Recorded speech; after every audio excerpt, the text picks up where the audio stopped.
जवान कब्र में उतार दिए।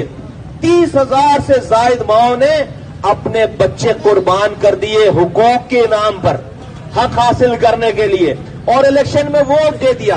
11 दफा इलेक्शन में वोट दे दिए 32 सालों में। 32 सालों में 30,000 से जायद नौजवानों को कब्र में उतार दिया। और जिनके लिए उतारा, आज वो कहते हैं कि हमारे पास शहर की गटर लाइनों का भी अख्तियार नहीं है। तो मैं अब कितनी नस्ल कुर्बान करूं कि उनके पास गटर लाइनों का अख्तियार आएगा? हाँ भाई, लाइन्स एरिया वाले, और कितनी नस्ल कुर्बान करनी है?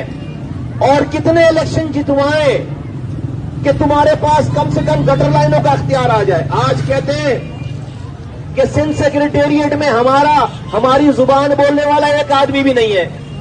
भाई क्यों नहीं है? 32 साल पहले तो था। 32 साल पहले तो ये मुआजिर जर्नैल भी बन रहा था, जज भी बन रहा था, जर्नलिस्ट भी बन रहा था, बिजनेसमैन भी बन रहा था, सेक्रेटरी भी बन रहा था। 32 साल पहले तो मुआजिर था सिंध सेक्रेटेरिएट में। आज 32 सालों में 11 दफा इलेक्शन जीतने के बाद, 30,000 बंदे मरवाने के बाद, आज जीतने वाले कह रहे हैं, जाने लेने वाले कह रहे हैं हमारा एक आदमी भी सिंध सेक्रेटेरिएट में नहीं है, हमारे पास गटर लाइनों का भी अख्तियार नहीं है। तो हम तो बंद गली में आ गए। हमने तो इसलिए कुर्बानी दी थी कि इस 30 सालों में हमारी अगली 7 नस्लों के मसाइल भी हल हो जाएंगे। 7 नस्लों के मसाइल तो खाक हल होने थे, जो हमारे पास आज था वो भी छिन